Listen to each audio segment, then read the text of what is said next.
to the podcast. You may not agree with us, But I'm Maris Lowry, and I'm Eric Thomas. and it's season 2, episode 15. And we hope everybody had a nice Thanksgiving holiday. We took the week off, Eric. We had plenty of food, plenty of time with friends and family, and now we're back to podcasting. And you left out the other Football, that's right. Well, I put the most important stuff, family and friends, and football is important too. Yeah, I was Food, gonna say, well, it's all begin with F's, right? The 4 F's. Yeah, that's right? right. The 4 F's. Family, friends, food, and football. football. Right. And really, what else is there, right? Now, I don't know much Really? better things to have. Great food, good football, and a great time with friends and family. And when people ask me what I was thankful for in Thanksgiving, that's what I said. Yeah. To be around family, which you and I basically are, friends and family. That's right. And football and food. And we did all of that, your family, my family, and it was just like it always is. Just a good old time. All right. Now we're going to talk about the football state championship games. I guess we can call it the Elite Eight that will take place in the capital city on Friday, December 5th and Saturday, December 6th. And we'll just go from 4A on down. That's not in the order in which the games are played. But I do think 4A is one of the games on Friday, and that will be Morgantown against Martinsburg. And Eric, I said it pretty much throughout the point of the season that if someone other than Morgantown, Martinsburg, and I threw Huntington in there won it, I would be surprised. So obviously, I don't think anyone's surprised that in 4A it's down to these two teams, Morgantown and Martinsburg. Yeah, and Morgantown. This is an up and coming team from last year. They built on their momentum. Had a young quarterback as a freshman last year, lead them in the playoffs. Could be considered a seasoned veteran now, and I actually think this is a rematch of the regular season game, right? Morgantown is the higher seed here. I know Martinsburg lost to Huntington. They also lost to an out-of-state team. I'm not sure if they played Morgantown, if they dropped a third game. I know they had 2 losses. Yes, but anyway, I think Morgantown's a higher seed, but Martinsburg's it's kind of like the high school version of the Chiefs. Until you knock them out, they're still going to be a tough foe, and I look for that to be a real exciting game. I think so, too. I would lean toward Martinsburg, but this might be a year where Morgantown may have all the pieces, because Morgantown has really been at that top threshold pretty much the entire year. Yeah, and they have the numbers to match, too, as far as, the size of their school. They can compete, good line. And I think it just be both of them are well coached, so I just think it'll come down to a play or two. Yeah, because both teams obviously got great football players, great athletes. And the thing about it, Eric, this weekend in Charleston, Friday the 5th and Saturday the 6th, the weather may not be at its best. It might be cold, it might be raining. That could affect the outcomes of some of these games. Yeah, some of these teams like to sling it around. The running game could come into play. If the weather gets a little nasty, windy, and rainy, and some snow maybe. So we'll see. It's going to be exciting for all 8 teams that are. Yeah, and if you have that with the weather that you just mentioned, I'm not sure if that's an advantage to play in the daytime or play at night. However, I do think this Morgantown-Martinsburg game, I don't have it in front of me, but I do think it's the first game, noon kickoff on Friday. Yeah, it is the noon kickoff game on Friday. So I think that as far as that's probably the best time of day and the best weather, the possibility for better weather at noon on Friday. Also, the championship game in Class AAA, Princeton and Nitro. I think this will be a great game as well. Princeton, a couple of years ago, made it to the AAA championship when they only had 3 classes. They came up short last year with all the talent that Princeton has. Possibly, I wouldn't say their last chance, but maybe one of their better chance to win a championship. Like if they don't win this year, not saying they can't win it on down the line, but I think this is a generational talent that they've got in the senior class. Yeah, and I actually think going into this game, I would have Princeton inked in as the favorite. As a favorite, I know this. I'll say the third time's a charm. I know it's not the third time in the championship game, but I think they built. They learned on from the loss the last year, not the prior championship, because when they lost to Martinsburg in the championship, they came back, and I think they were a lot disappointed last year that they lost at home to Herbert Hoover, and they were able to exercise that demon on the path to this championship game. So I think those guys will be ready to go. Yeah, last year they lost in the semifinals, and now they're trying to bring it home. Another thing, Mercer County has really got to be really elated because not only you have Princeton in the championship game, but in Class AA you got Bluefield in the championship game. Bluefield against Frankfort. Frankfort won it last year. They're on mission. They beat a very good Doddridge team that you and I Yes. saw. But Bluefield, though, really have come out of nowhere after getting beat down to Princeton. And then their last loss was the game you and I did against Independence. Yeah. They got a key player hurt. But it seems like after that, boy, they have really got it together. And they got an outstanding quarterback in Bluefield. I was thinking about this today because I had a chance to go back and look at our notes and of the teams that we covered. If you think about this Bluefield team is, I think, a year ahead of schedule. Because Very you young look, team. they're a young team, and as seasoned as Princeton is, it's the flip of the other side of the coin for Bluefield, because Princeton has a lot of kids, and you touched on it, that have been there, done that. This is new for this Bluefield group, and they're going against a seasoned team, good defensive team in the Frankfurt. And Eric, if you remember, once the pairings came out and Bluefield was number 2, I said, I don't know if Bluefield will win it, but I think they're going to the championship game. Yeah, you called it. And here they are in the championship game. And it's going to take a really good effort because Frankfurt's good. It's not like that Bluefield can't win because they have the great equalizer, speed. They have speed and well coached. Anytime you have a coach in Freddie Simon, man, that's been there, done that, he could have a few tricks up his sleeve. I bet they won't leave anything in the playbook in this game, the last game of the year for all the marbles. And in Class Single A, it'll be Clay Battelle making their first state championship appearance ever, taking on Wheeling Central Catholic. Yeah, and this is another experienced team versus a not so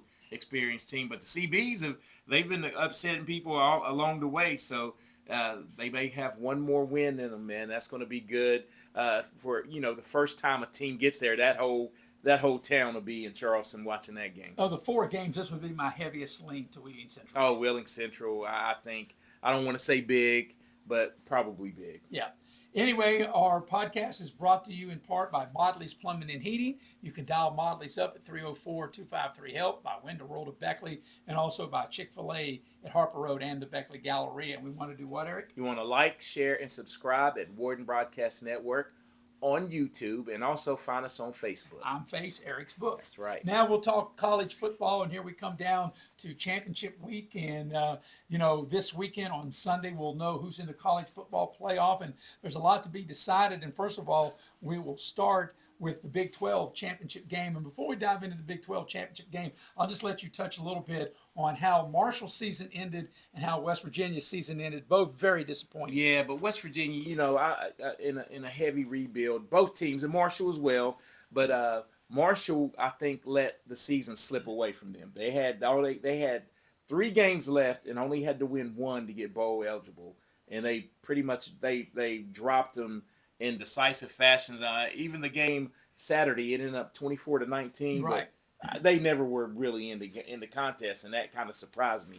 And on the flip side, West Virginia, Texas Tech is for real, and we'll touch on this. Right. In this, sometimes you watch a team and they beat up on West Virginia, but that team, I think they might make a run depending on where they're seated in this playoff. Well, first of all, let me touch on Marshall. I saw a press conference with head coach Gibson on Monday, and if you didn't know who you were, you'd hate this because he said there's going to be 4 coaches that won't be back next year. Oh, He yeah. called that out, and maybe those 4 coaches already know who they Yeah, are. I think I know one of them, and he's one of my former. But I'm just saying, he's holding himself accountable, but also he said he needed to make changes. And I'm with you. I thought at part of the season, I thought they had over expectations. Yes. And then I thought when they got to a certain point, they could make a bowl, and then they just kind of slid. Yeah, and if you look, 2 out of the last 3 games, they were favorites. Yeah. And you dropped 2 on your, didn't expect them to beat James Madison.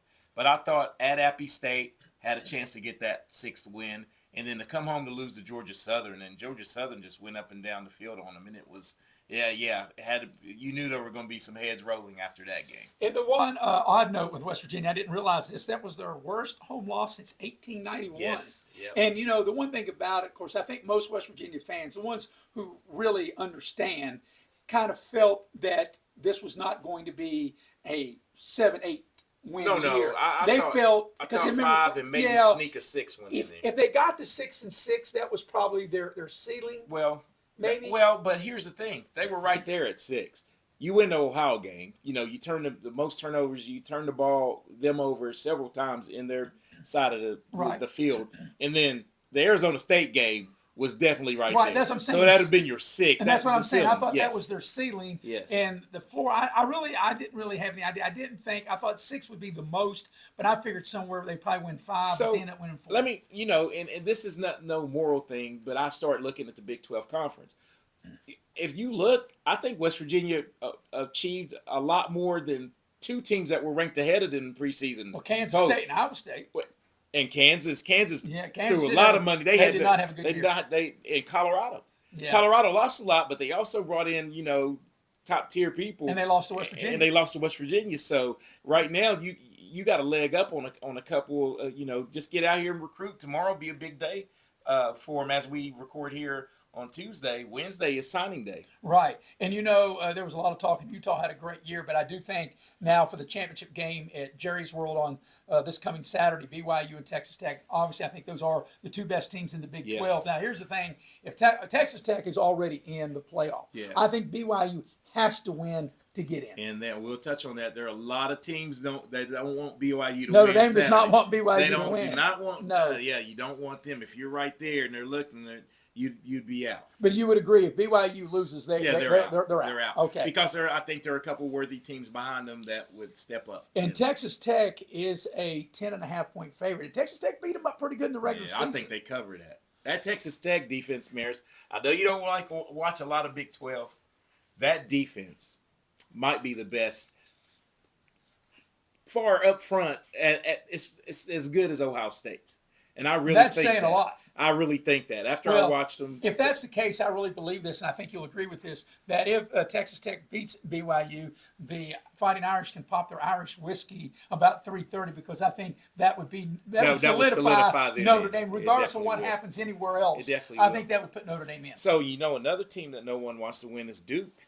Yeah, the ACC is Duke and Virginia. And here's the thing: Duke has got 5 losses, and I don't know if Duke wins if they have to get in or if they can keep them out. No, they'll be out. I think that's when they'll use that rule. I think that'll put that group of 4 or 5, whatever. Yeah. It'll put them in because they'll be higher ranked teams. Because sure. I will say this, all this debate, Notre Dame, Miami. Yes, Miami beat Notre Dame. Miami should go. I think they both should go. Yeah. Because I think Notre Dame and Miami are 2 of the top 12 teams. But I don't think a 5-win team, regardless of conference, I don't think they should get in. Kirk Herbstreit said this, and I think this is funny because what he said was right. He says, "Are you kidding me that a 2-loss Miami team, and 2 losses in the ACC. Right. He said there has to be some kind of tiebreaker as far as that. There's no way Duke should be in the championship game. I don't understand how that worked either with the ACC. Because they did some kind of unbalanced schedule. Yeah. Like one of Duke's or somebody's loss didn't count, and they lost to an ACC team because it wasn't really deemed a league game. I think it was NC State. I remember that. I don't know how you play within your league that's not counted as conference exactly games. Right. I don't get that. I don't understand it. I think, obviously, if you want to look at a flaw in the system, here's a big flaw in the system. Yeah, and I really do. And I think that's the case because I'll harp on Miami because, I actually like Miami. I think they should be in. I agree. Based on their body of work. I think when you talk about the top 12 teams, I know they won't do it. I don't even think if a group of 5 teams is in the top 12, then put them in by all means. Yes. But if you don't feel that they are, I don't think they belong. Well, I think the team that might be the best of the ones that are left won't get in, and that's James Madison. James Madison. Right, I agree. I think head-to-head they beat Tulane, North Texas. I think that. That's just my eyeball test. Yeah, because I watched them play Marshall, and I don't care. That team had good quarterback, athletes everywhere. So, but what do we know? Yeah. Now, the 2 biggest championship games will take place in the Southeastern Conference in Atlanta and in the Big Ten in Indianapolis. And you've got Georgia and Alabama. That's Georgia's only loss. Georgia's a 2.5-point favorite. If you're Notre Dame, you want Georgia to win because I think if Alabama loses with 3 losses, I think Alabama is out. And people say all the time, I don't get your take on this, Eric. People say all the time, well, if you make it to the championship game, you shouldn't get penalized for losing it. But I'm thinking if you make it the championship game and you lose and you have 3 losses, you should be out. Yeah, but I don't think. Here's what I think the committee's going to do, and I'm glad because they'll have to iron this out tonight, because you know what teams will say? Okay, well we don't want to make it to the championship game then, because they did beat Georgia at Georgia in the 33-game home win streak. So, well, here's the thing. They made it to the championship game. I don't think it's that, and I don't disagree with you because you got both Oklahoma and Ole Miss, and we got to touch about Ole Yes. Miss and their coaching situation. But right, they're in the clubhouse. They're both locked in, and they're not in the championship game. But And to they me, both have 3 losses. well, they each have two. Two. Two. But Alabama would have a third loss, and that's what I'm saying. To me, the difference here is because Alabama would have a third loss. Yeah, but see, but then you're getting penalized for being in the championship game, and I don't think that's an extra game. Even you see Tuck's like, well, you know what Tuck said? Don't lose to Florida State, and you wouldn't have that extra loss. Yeah, but a lot of Just teams like can Texas. say that. Texas got 3 losses. Hey, they beat Texas A&M. Don't lose to Florida. That's what your barking dog just told me. Don't lose to Florida, and you don't have to be with 3 losses. That's one of those they'll have to iron out because you are getting penalized when you go to the championship game. Well, I do believe that if Alabama loses, they'll be out. Do you agree with that? Yeah, but I actually think they're going to win. So. Well, but I'm saying, but if they do lose, Oh yeah, and this will be 2 years in a row because did they get in last year? they did not. That's right. They did not. And that brings us, we're going to talk about the Big Ten Championship. Then we'll come back and talk about Lane Kiffin in that situation. All right, the Big Ten Championship and what's at stake will be the overall number 1 seed, I believe. Yeah, that because whoever wins this game will be the number 1 seed. And I think right now you do have the 2 best teams playing. Yeah, and Indiana, this is one of those games where how does this Ohio State team show up? I mean, it lost 4 straight to Michigan, finally got over that hump. But I think I saw a team that was all business. I really did because it started with the coach. You know, there's a lot of things I could say, not going to say it. You know, this game's over. And I really do think this team is kind of going under the radar. And that's funny to say. They're ranked number 1. But a lot of people have been talking about Ohio State. Well, you know, since they beat Texas way back in week 1 there at Labor Day, they've been number 1 all year long. And I guess because they can't help it who's on their schedule. But the teams they play, you know, they didn't play Indiana in the regular season. They didn't play USC in the regular season. Didn't play Oregon in the regular season. And they couldn't help it that Penn State didn't turn out to be the team that they thought they were going to be. Exactly right. But those schedules, that's up to league schedules. Right, that. And you schedule way in advance. Way and you in can't advance, help that. You know how I knew they were ready? When their mascot, Brutus... Might have been the funniest mascot. When he put Ohio in the snow and when he X'd out the M in Michigan, that's how you knew they were ready, right? I thought that was pretty clever. I laughed at that, and that's what college sports is all about. All right, before we talk about Lane Kiffin, Eric, we need to do what? Like, share, and subscribe at Warden Broadcast Network on YouTube, and also find us on Facebook. I'm Face Eric's book. Also, the podcast is brought to you by Modley's Plumbing and Heating. You can dial them up 304-253-HELP, by Window World of Beckley, and also by Chick-fil-A, Harper Road, and the Beckley Galleria. All right. Now, what do you think, or how do you think this will affect Ole Miss? Because not only is Lane Kiffin not going to coach them, some of their assistants is gone as well. And as I saw a video there when he was getting on the charter plane to go to Baton Rouge, how much they were booing him, this and that. And telling then, him he's number 1. We talk about this all the time because we know this doesn't just happen here in local middle school, high school. It happens at college. Coaches move. People bounce around, move all over the place. Yes. People don't like it, but whether we like it or not, it's the climate. It's just the world we live in, right? And here's the thing that I don't understand, because LSU is ready to pay him X amount of dollars for each game that Mississippi might win in the playoffs. And I'm like, why would LSU pay that? And this is after their governor went on the Pat McAfee show. Get this. They're and said still he was paying. Right. Yeah, like we're gonna take care of this. Right. So they're still paying, and they tried to not pay Brian Kelly. Brian Kelly, saying he was fired for reasons They didn't have just cause to just fire. cause. So he's getting $54 million. They're still paying Coach O. From 2019. From 2019. Well, you know, of course, the season ticket sales will go up, the NIL money, and ultimately it comes back on the fans. It does. I was going to say, because you hear, this is another thing that the governor said on the McAfee show too. Do you know that the people of Louisiana pay that's taxpayer, because he's a state employee? State employee. Yes. So I mean, come on. I mean, you better win and win fast if you're. Well, here's the thing. He's already built and put Ole Miss in a position they've never been my entire lifetime.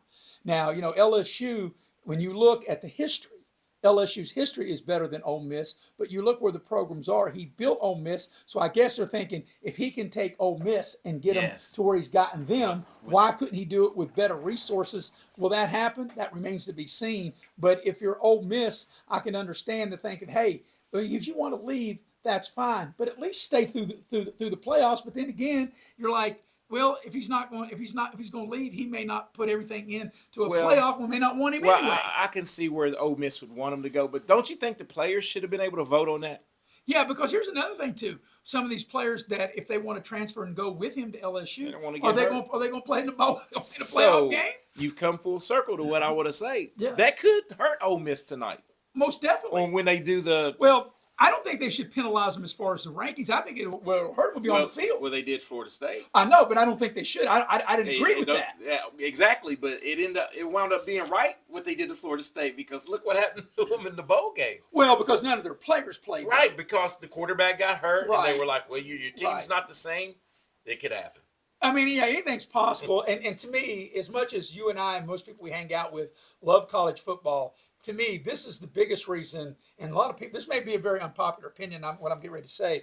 To me, this is why the NFL is way better than college football. Yes. Because there are no people sitting in a room going Deciding. over whether we agree or disagree. We can agree on everything, or we can disagree on everything, but it's at least it's not us and 10 other people in a room decided. It's decided on the field. You got to win weekly. You gotta do We it on saw the that. field. It takes a couple losses here, a couple wins there, and you're right back in the race. Or you have to perform every Sunday or Thursday or Whatever up the case Saturday might be. With Monday nights, they play on every day of the week now in the NFL. But the way this whole scenario is lined up, you're right. When the new college football playoff ratings are released, it could hurt where Ole Miss is at. They could take that into account.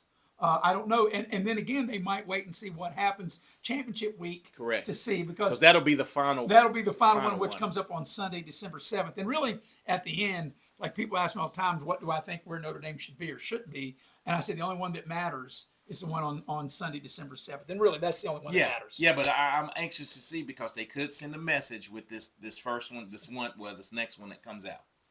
So we'll see how that all plays out. And then, of course, once we do that, all the bowls will be lined out. The college football playoff, which will begin on December 19th. We'll play the 19th to 20th. And then there's one game on New Year's Eve, then 3 playoff games New Year's Day. Then the semifinals, I think, are January 8th and 9th, and the championship game in Miami at Hard Rock Stadium. Of course, Miami, if they're fortunate, can play the championship game at home. Is Monday night, January 19th. Yeah, I mean, a lot of good action, a lot of good stuff going on in college football, except for all the coaches who've changed. Because if you look, 3 of the teams we talked about are going to have, like North Texas, I mentioned them, new coach.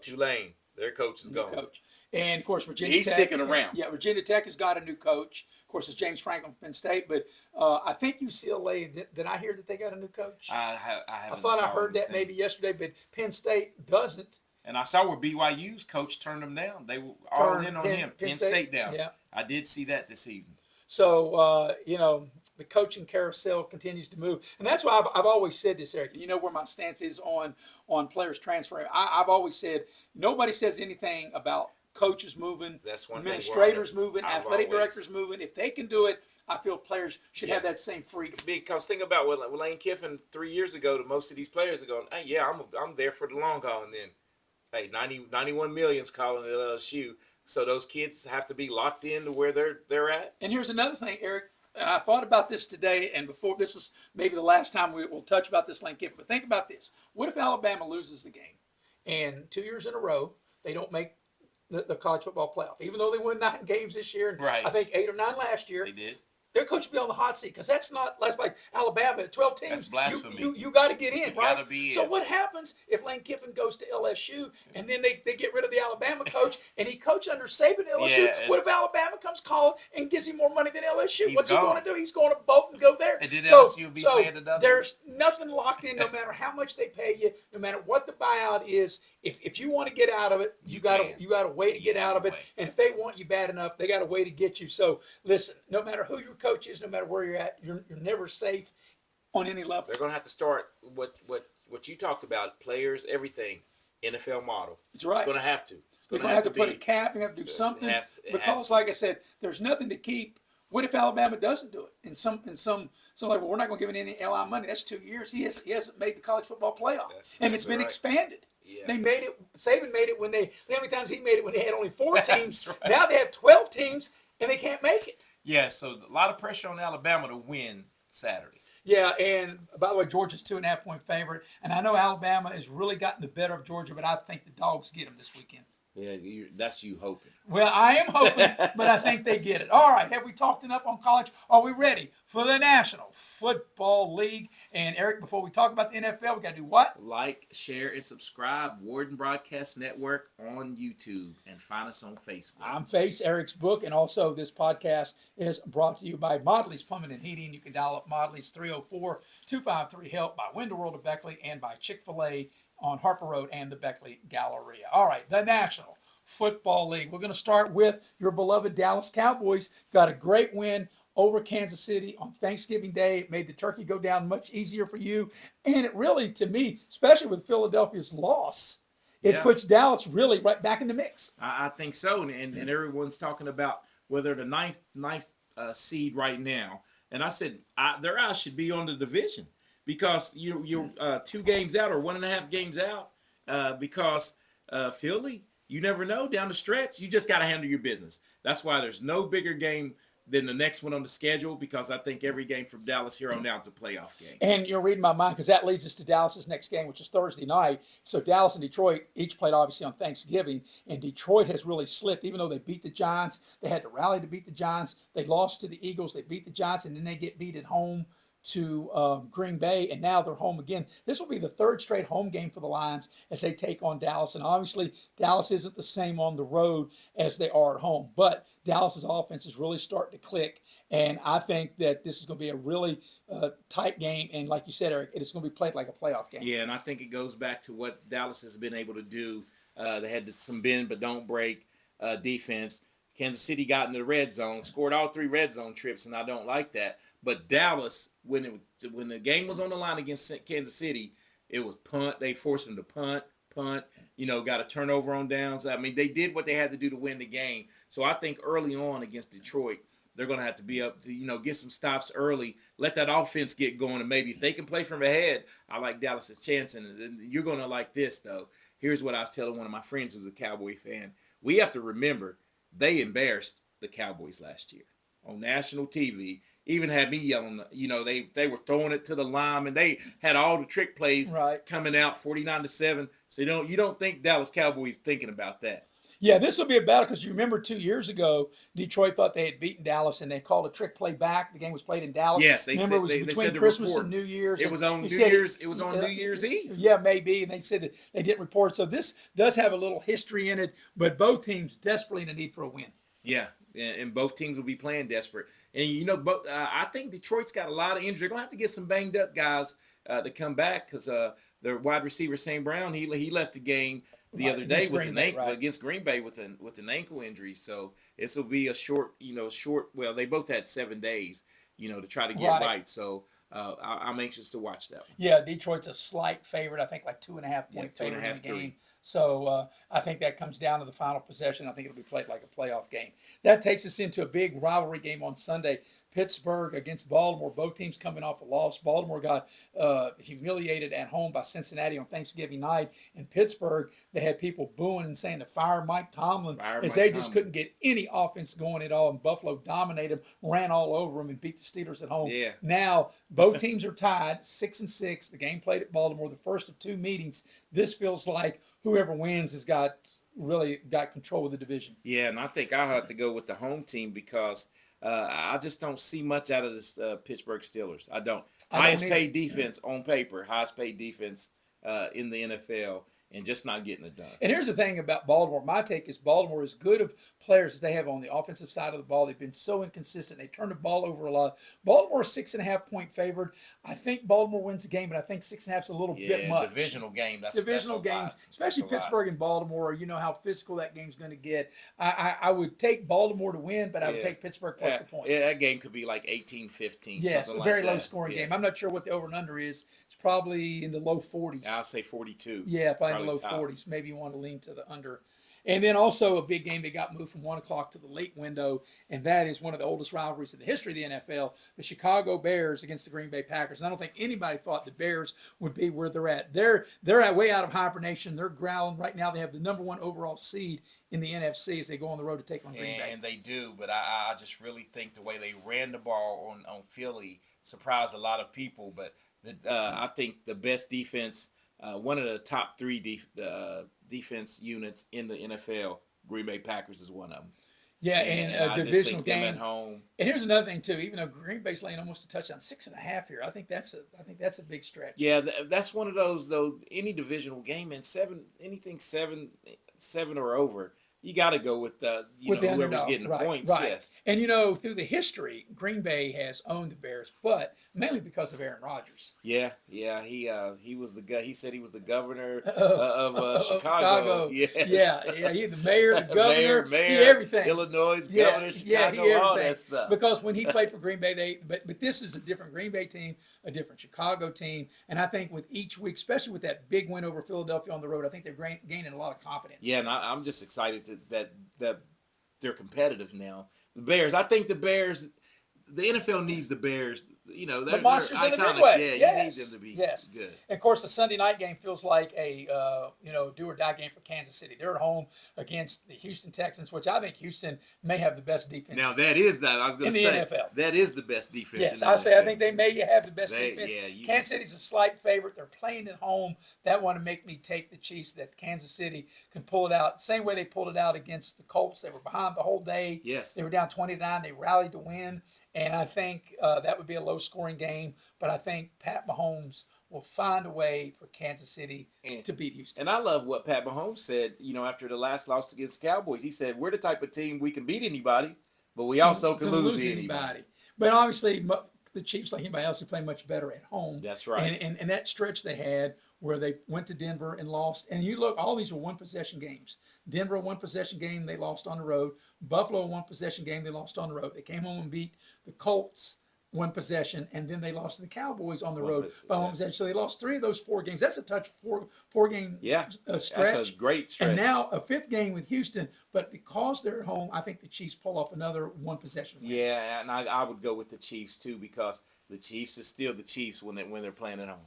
And then, of course, we have the Monday night game, which is the Eagles on the road against the Chargers. And I think Philadelphia's going to get I think they're going to get back in the win column. I think they'll win and cover. Yeah. And also, the Chargers got banged up. You don't know if their quarterback is going to be ready. He broke a bone in his left hand. He had to have surgery. Yeah, right. So they may not even play him in that contest. But Philadelphia's offense, and it started with the game against Dallas and even the game against the Bears. And their last 2 losses, they just have not been able to get anything moving on the offensive side. You know why? They're trying to force the ball to Brown because he's complaining he's not getting the ball enough.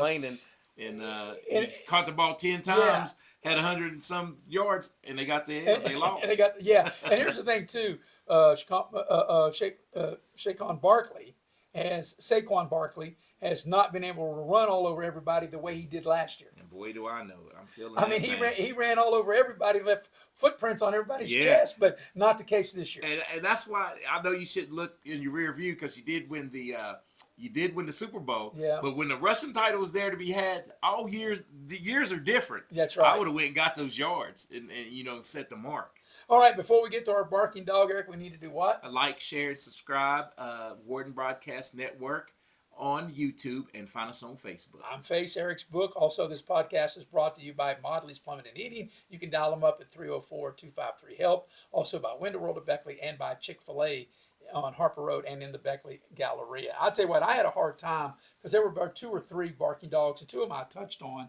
I was thinking maybe I could take Pittsburgh, but I was like, well, maybe I could take the Bears, but I don't think I think Pittsburgh might cover, but I don't think they're going to win. And I think the Bears might cover, and I don't think they're going to win. So I want to take a barking dog who I think can win outright, and I'm going to take Washington. I think they're due. They probably should have beaten Denver last Sunday. I agreed to go for 2 points. They had the right play. Just Denver had a better defensive play. That's right. Pass. But I think they should have won in regulation, and you're going to remember this play because I know you watched with your brother. When they called Mariota, they said it was a sack. The guy tripped him. Yes. And they would have went down. I think they would have went down and scored and put the game away. Right. And that's how the game got turned around. So, and I was thinking about them, but that's a good choice. And they're taking on the Vikings, and the Vikings have struggled. The Vikings have just started a quarterback against Seattle who was really terrible. That was his first start. That's right. And, you don't even know as good as Justin Jefferson's been. You don't really know. He's not in the mix. Minnesota's not the same team. But I think this is a game I think Washington's due to win outright, and that's why I'll take the Commanders. Yeah. Who you got? So here's my barking dog, because this is the new version of Broadway Joe. I'm going with Joe Burrow's coming back, and I think he's the kind of player that can go in. I know their defense is terrible, but I don't. The Buffalo Bills, they beat up on the Steelers, but I don't think the Buffalo Bills are like a roller coaster to me. Yeah. And I think if Joe Burrow can get that passing game going, they're getting 5.5, but I like them to go in and maybe win the game. Buffalo hasn't been that good, but at home Buffalo's normally pretty good. But we'll see. That game, by the way, was scheduled to be 4:25. It got moved to 1:00. They flip flopped Buffalo. So the and they flexed it They out. flexed it out. They put the Bears and the Packers in the late game, and they moved the Bengals at the Bills in the early game. All right, but I like Joe Burrow. All right, so Eric's barking dog is Cincinnati, and my barking dog is Washington. And next week, we'll have a special guest. We'll have Mike Green from New River Community and Technical College. We'll talk about the basketball tournament because Eric's football is winding down, of course, with the high school football here in the capital city this coming weekend, the 4 state championship games. And as we get ready for the college football playoff and the NFL winding down, we'll switch gears to the hardwood, and basketball season is upon us. Yeah, and I'm looking forward to that. A lot of pieces moving around, and I'm anxious to see what all our area teams have to offer on the hard court. And you and I will get to see some of the area teams and other teams as we'll be doing the Little General Seattle Tony. Let me get that out of there. Seattle Tony preseason shootout that'll take place at Shady this weekend. Eric, you and I will be on multiple games on video production, so you can check in and see what some of the local teams and teams like I know Nitro is in it. I was going to say Nitro. Trying to think who else is coming up. South Charleston is in it. Wyoming East, Oak Hill, Bluefield, Westside, Pikeview, just to name a few. Yeah, and you named a bunch of teams that made to the state tournament last year, so it's a good watch. So tune in and catch some scrimmages. All right, so that'll do it for this podcast. You may not agree with us, but I'm Maris Lowery, and I'm Eric Thomas, and we'll see you next time.